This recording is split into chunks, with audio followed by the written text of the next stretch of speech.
Hey there, Incappers. In today's episode, I'm going to share with you how to stay out of trouble when it comes to bonnet cleaning. Stick around and I'll share that with you next.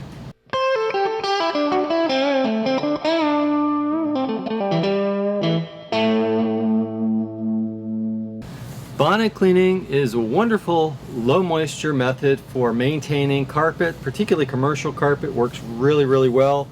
Using, for example, microfiber bonnets with scrub strips or more traditional style bonnets, whichever one you prefer, it does great. And many carpet cleaners love it because it's a low moisture method, gets you out of trouble, fixes problems.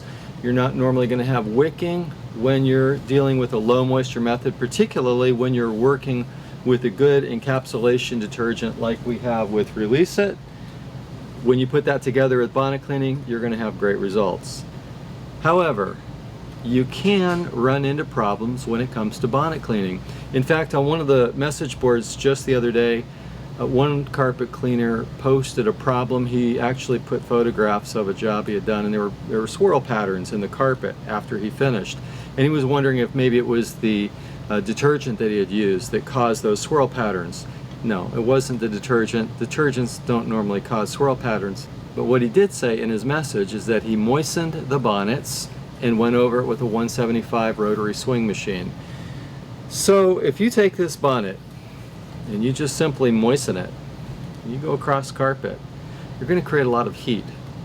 You need moisture and plenty of it. So what we suggest is this: when you start with bonnet cleaning, take your bonnet, get it wet, wring it out, put it on the carpet, and then spray the carpet directly in front of the machine as you scrub across it. Now, if you happen to go and just spray out an entire room and go across, you're going to run into problems there, because what's going to happen is some of the moisture is going to penetrate down the fiber and some of it's going to flash off, evaporate. So what you're going to end up with is very inconsistent results. You're going to get blotchiness, you're going to get streaks, and I've even seen situations where you can melt carpet if you use a bonnet too dry or if you don't keep the machine moving. So what we want to recommend is to spray directly in front of the machine. For example, with an Orbot machine or a Tops Phoenix, these machines spray solutions straight in front of the machine and you scrub over it. Perfect. That's probably how Orbot got CRI approval for the Orbot machines, because let's face it, you really can't mess up a carpet if you're spraying directly in front of it and pulling soil into the bonnet.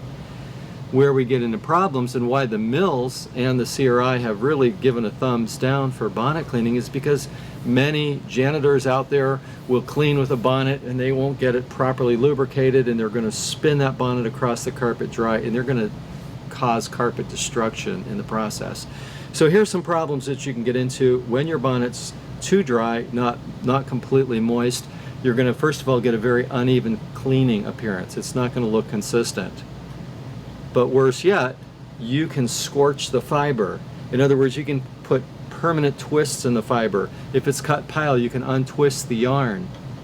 And you can actually melt olefin and even nylon at times, depending if you stand in one place with the machine running. So again, we really want to emphasize lubricating the carpet, keeping it lubricated, and keeping the machine moving. And particularly, keep that solution sprayed on the carpet right in front of the machine. You're going to get much more consistent results that way. Again, if you've got an onboard spray system like we have on our orbital machines, it's going to do a better job. If you have to use a secondary sprayer, just spray out a small area and clean it right away, or even have someone spraying as you're scrubbing. And then finally, as you're scrubbing, you want to make overlapping passes and really smooth things out as you're working with your bonnets. Picture you're painting a wall. You don't want to leave wet and dry. You want it to be very even. And that's really with any form of encapsulation cleaning. You want to smooth things out and keep a nice even consistency as you scrub over the surface. So hopefully these suggestions will help you stay out of trouble when it comes to bonnet cleaning. If it's done properly, you can really clean like a hero, bring carpets back nicely using bonnets. But if you're not careful, if you don't keep your machine lubricated, if you don't keep the bonnets lubricated and keep the machine moving, you can make a mess out of the carpet and even open yourself up for liability. So hopefully these tips will help you. If you have any questions, put them please in the comment section below. I'll put links to these bonnets as well. And reach out to us if you need anything. That's what we're here for at Excellent Supply. If you would, give us a thumbs up. We appreciate it when you do that, and subscribe to our channel. Until next time, thanks for watching NCAP TV.